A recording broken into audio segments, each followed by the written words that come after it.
राजा Raghuvanshi murder case में नया खुलासा हुआ है। जो राजा के भाई थे वो ये मांग कर रहे थे कि जो सोनम रघुवंशी है और जो राज कुशवाहा है, इनके घर वालों से भी नार्को टेस्ट करवाया जाए और सोनम रघुवंशी से भी नार्को टेस्ट करवाया जाए। लेकिन जो शिलोंग के जहाँ पे ये घटना घटी रहती है, वहाँ के जो एसपी है वो कहते हैं कि खुद जो राज कुशवाहा है और सोनम कुशवाहा ने खुद ये लोग कबूल कर चुके हैं कि इन दोनों का अफेयर था, एक दूसरे से ये लोग प्यार करते थे। इसके वजह से राजा रघुवंशी का इन्होंने मर्डर करवाया। और जब मर्डर होने के बाद वहाँ से सोनम जब निकलती है तो एक काला वाला बैग लेती है और उसमें एक पिस्टल होता है और उसमें कुछ पैसे भी नगद होता है। और ये आके इंदौर में रुकती है एक घर में। फिर इंदौर से रुकने के बाद वहाँ से ये निकलती है और गाजीपुर जो डिस्ट्रिक्ट है वहाँ से एक रोड जाता है गोरखपुर, उसी रोड पे एक ढाबा के पास से ही अपने मोबाइल लेकर अपने भाई को फ़ोन करती है। फिर उसके बाद पुलिस वहाँ से इसको गिरफ्तार करती है। जब पुलिस को ये जानकारी मिलती है कि ये जाके इंदौर में रुकी हुई है और उस घर में जब पुलिस जाती है तो वहाँ पे इन लोगों को कुछ नहीं मिलता है। घर के पीछे ही एक जला हुआ बैग मिलता है। और जब पुलिस कड़ी पे कड़ी जोड़ती है, लगभग 9 दिन ये ऑपरेशन चलता है। मेघालय की जो पुलिस की टीम रहती है वो यहाँ पे आई रहती है और एक एक पे 3 गिरफ्तारी होती है। तीनों आदमी को जब पूछताछ होता है और उस जगह पर लेके जाया जाता है तो एक आदमी उसमें से कहता है कि वहाँ पे जब मैं गया था तो पैसे था, बैग था और एक पिस्टल भी था, जो दूसरा आदमी उसी एक इंडस्ट्रियल एरिया है उसके पीछे फेंक दिया है नाले में। लेकिन दूसरा आदमी पुलिस से कह रहा है कि मैंने तो पिस्टल देखा भी नहीं था। लेकिन वहाँ पे 1 घंटे तक पुलिस उस नाले में ढूंढती है। ढूंढते ढूंढते पुलिस को वो पिस्टल भी मिल जाती है।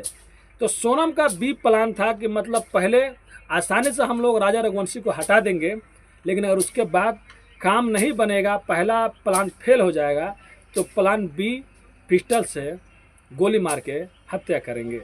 लेकिन प्लान ए ही काम कर जाता है। तभी तीनों आदमी लोग को पुलिस लेकर चली गई है मेघालय और सोनम और राज कुशवाहा ने कबूल कर लिया है। तो वहाँ के जो सीईओ हैं वो कह रहे हैं कभी नार्को टेस्ट कराने का मतलब कुछ चीज़ ही नहीं है, जब खुद मुजरिम लोग ये लोग मतलब कबूल कर चुके हैं। लेकिन जो राजा रघुवंशी के भाई हैं वो कह रहे हैं कि मांग कर रहे हैं कि हो ना हो कहीं इसमें उनके परिवार भी शामिल हो, सोनम के या राज के। तो वो मांग कर रहे हैं सरकार से और मीडिया से सबसे कह रहे हैं कि नार्को टेस्ट कराया जाए, जांच हो ना हो इसमें कोई और तो शामिल नहीं है। तो सोच सकते हैं उस पत्नी को क्या फ़ायदा मिला, सोनम रघुवंशी को। मैं खुद अपने सोच से बता रहा हूँ, अगर वो चाहती तो राजा कुशवाहा को छोड़ के भाग सकती थी, चाहती तो पहले बता सकती थी, वो चाहती तो मेघालय गई थी, वहीं से मतलब अपने प्रेमी के साथ में भाग जाते, फिर भी कुछ नहीं होता, आसानी से मतलब मामला ख़त्म हो जाता। लेकिन उसने ये रास्ता नहीं अपनाया और कहते हैं कि जो भी चीज़ था वो शादी से पहले ही प्लानिंग कर चुकी थी। और मेघालय जाने से पहले ही जो चीज़ रहते हैं, जो शूटर होते हैं, जिसको सुपारी दी गई रहती है, सब कोई मेघालय जा चुके रहते हैं। तब सोनम तो ज़िंदगी भर जेल में सड़ेगी, उसके साथ में सड़ेगा उसका प्रेमी राज कुशवाहा। उसको भी सोचना चाहिए था, अपने प्रेमिका को समझाना चाहिए था कि ये सब काम करने से अच्छा है कि तुम मेरे साथ में भाग चलो। जब लड़की प्यार कर रही है, लड़का प्यार कर रहा है, जब प्यार में एक दूसरे के लोग कत्ल कर सकते हैं, मर्डर करा सकते हैं, तो क्या एक दूसरे के साथ में भाग नहीं सकते हैं? तब इन दोनों की ज़िंदगी जेल में ही सड़ेगी और ये लोग ज़िंदगी भर अफसोस रहेगा, अफसोस करते भी रहेंगे। लेकिन कहते हैं ना कि पछतावा करने से कुछ नहीं होता है, पहले ही सोचना चाहिए था। अगर सोनम रघुवंशी राजा रघुवंशी के घर में भी किसी को बताई होती या राजा रघुवंशी से भी बोली होती, तो मेरे को जहाँ तक मतलब समझ में आता है, कोई भी पति, कोई भी मर्द अगर अपनी पत्नी के बारे में सब जान जाए, को किसी से प्यार करती है, किसी के साथ में जाना चाहती है, तो उसको रोकेगा नहीं। क्योंकि शादी कुछ दिन हुआ है तो क्यों रोकेगा भाई उसको? भाई तुम जिसके साथ में जाना चाहती हो जाओ। लेकिन सोनम रघुवंशी ने राजा रघुवंशी से कुछ नहीं बताया और अपने आशिक के साथ में मिलके, उसके दोस्तों के साथ में मिलके उसका मेघालय ले जाके शिलोंग डिस्ट्रिक्ट में, वहाँ की जो राजधानी है, वहाँ पे ले जाके एक खाई होता है, वो खाई में मार के फिकवा देती है। तो सोच सकते हैं उसका दिल किस चीज़ का बना होगा। और वहाँ से अकेली फिर इंदौर चली जाती है, इंदौर रुकती है और रुकने के बाद फिर वो उत्तर प्रदेश के गाजीपुर डिस्ट्रिक्ट के जो गोरखपुर रोड रहता है वहीं पे एक ढाबा के पास से वो पकड़ी जाती है। तो बस यही कहानी थी दोस्तों।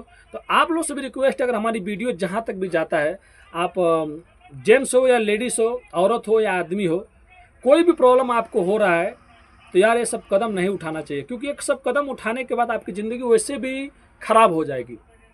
तो आप अपने पार्टनर को बोलिए, पार्टनर नहीं सुन रहा है तो पुलिस से हेल्प लीजिए ना, पुलिस को बताइए अपनी परेशानी। जहाँ तक है कि अपनी इंडियन पुलिस ऐसी है, चाहे उत्तर प्रदेश में पुलिस को बहुत ज़्यादा मानता हूँ क्योंकि मैं उत्तर प्रदेश से हूँ। अगर आप लोग उत्तर प्रदेश में जाकर अगर हमारे जो एसपी साहब हो गए, जो डीआईजी साहब है, उनसे बोलते हैं, चाहे कहीं के भी हो, तो 100% वो आप लोग की मदद करते हैं। क्योंकि जितना भी केस देखा गया, जो मेरठ हो गया, औरैया हो गया, हरियाणा हो गया, देवरिया हो गया, ये पहले की घटनाएं घट चुकी थी।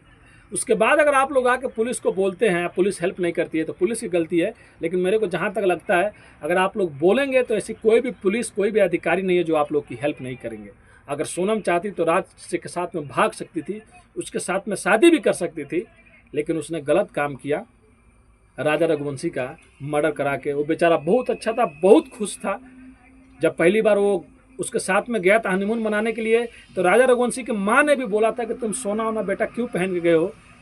लेकिन उस माँ को क्या मालूम था कि उसकी ही पत्नी बेवफा निकल जाएगी। उस राजा रघुवंशी को क्या मालूम था कि मेरी ही पत्नी बेवफा निकल जाएगी। तो यार आप लोग खुश रहिए। और ये कहानी सुनाने का उद्देश्य किसी का भी दिल दुखाना नहीं है मेरे दोस्तों, बस आप लोग को जागरूक करना है, सचेत करना है। आप भी अगर शादी कर रहे हैं, खासकर लड़कों के लिए, किसी भी लड़की से शादी कर रहे हैं तो पहले पूछ लीजिए कहीं आपका बात तो नहीं है चल रहा है, कहीं आप किसी से प्यार तो नहीं करती है, आप बता दीजिए। और लड़कियों को भी बोल रहा हूँ, लड़कियाँ भी लड़के से पूछ सकती हैं। अगर किसी को भी कुछ भी प्रॉब्लम है भाई, तो खुशी खुशी दूर हो जाओ और उसके दूसरे के साथ में जाने दो। अगर ये सब घटनाएं या कुछ कदम भी उठाना है मेरे भाई, तो शादी कर लो, ठीक है, भाग जाओ, लेकिन ये सब गलत काम नहीं करो। मिलते हैं नेक्स्ट वीडियो में फिर से कुछ सच्ची कहानियों के साथ। अभी के लिए अलविदा लेता है आपका भाई। धन्यवाद।